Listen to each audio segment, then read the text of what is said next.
और साधना के जीवन का अंत हो गया है। उनसे अर्जित तुम्हारा धर्म, तुम्हारी बुद्धि, तुम्हारा विवेक, तुम्हारा आचार विचार अब सब मेरे अधीन होगा, मेरे वश में, मेरे।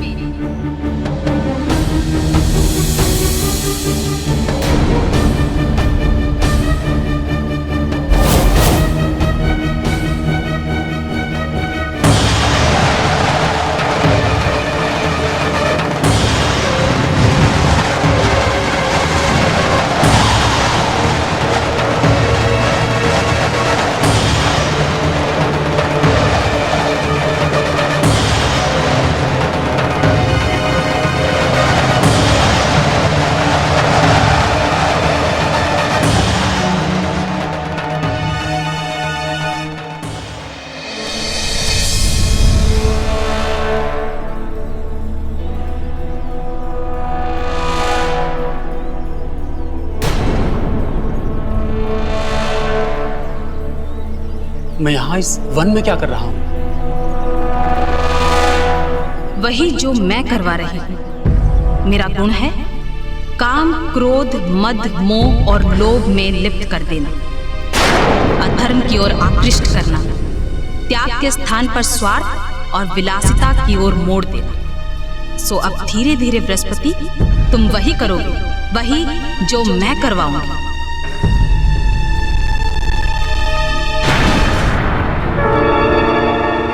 मैं देवगुरु बृहस्पति स्वर्गलोक को छोड़कर इस पृथ्वीलोक पर क्या कर रहा हूँ? स्वर्गलोक का सुख और ऐश्वर्य त्याग कर मैं यहाँ पृथ्वीलोक पर नरकी जीवन जी रहा हूँ। धिक्कार है मुझ पर, मेरे देवगुरु होने पर। वहां स्वर्ग में देवता सुख भोग रहे होंगे और मैं यहाँ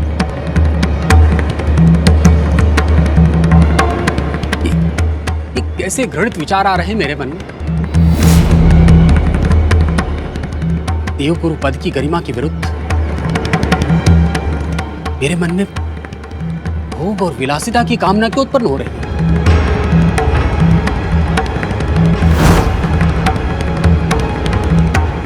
क्या हो रहा है मुझे? मेरा मन इतना भटक क्यों रहा है? ज्ञानी गुणी बृहस्पति, ये भटकाव तुम्हारी बुद्धि और कुबुद्धि का द्वंद है।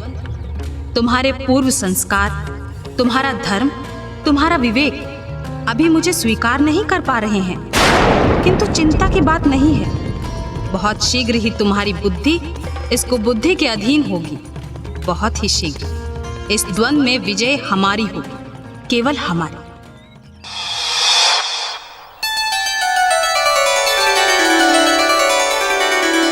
ऋषिवर, मनुष्य के अंतर में वास करने वाले धर्म, अधर्म तथा पाप एवं पुण्य के बीच सदैव संघर्ष चलता है, जो सदैव मनुष्य को अनुचित कार्य करने से पूर्व चेतावनी देता है, सतर्क करता है। किंतु मनुष्य की ये प्रगति है कि वो अपने अंतःकरण की ध्वनि को सुनता नहीं है। वो वही करता है जो उसका चंचल मन कहता है।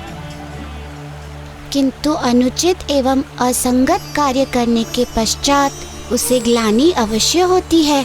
उसे सुख और शांति नहीं मिलती और उसे प्राप्त करने के लिए मनुष्य अधर्म की ओर आगे बढ़ता है। और यही स्थिति उस नगर श्रेष्ठ की थी। सब कुछ होने के पश्चात भी उसे सुख का अभाव था तथा शांति दूर चली गई थी उससे। तब उसने सुख एवं शांति के लिए आखेट को अपना साधन बनाया।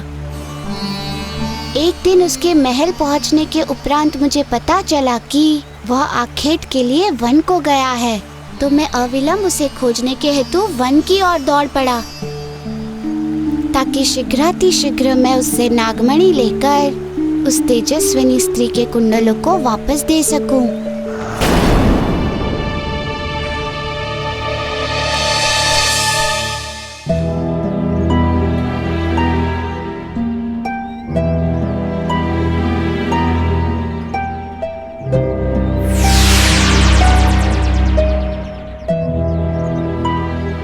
देवगुरु बृहस्पति,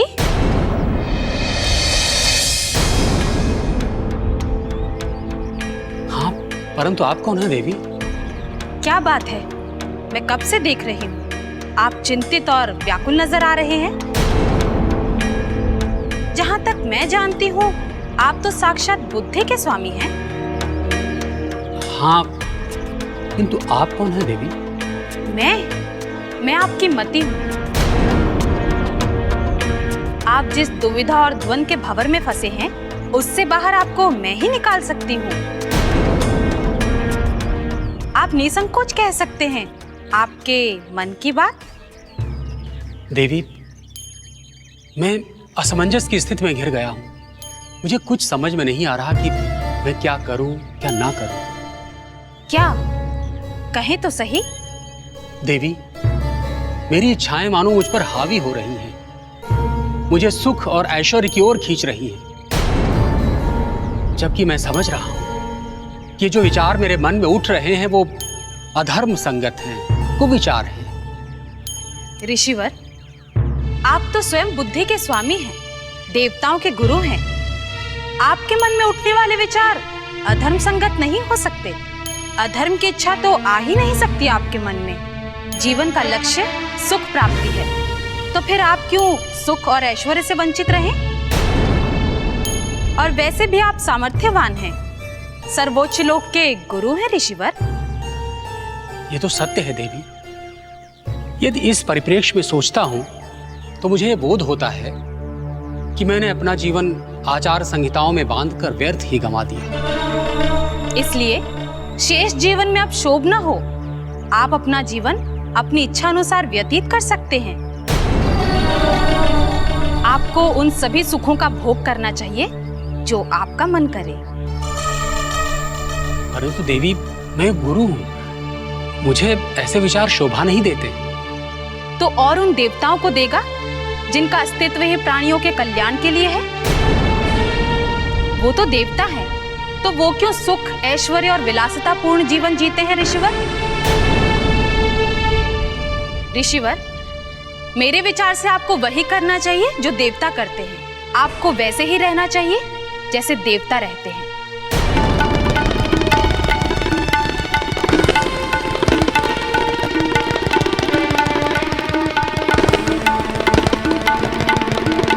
आपने मेरी आंखें खोल दी देवी। मैंने व्यर्थ ही जप, तप और सिद्धि साधना में अपना जीवन व्यतीत किया।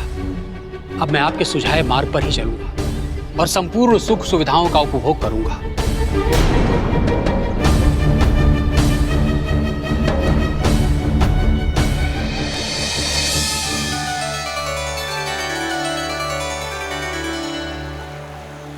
प्रभु, आपके वहां पहुंचने से पहले ही नगर श्रेष्ठ की हत्या हो गई।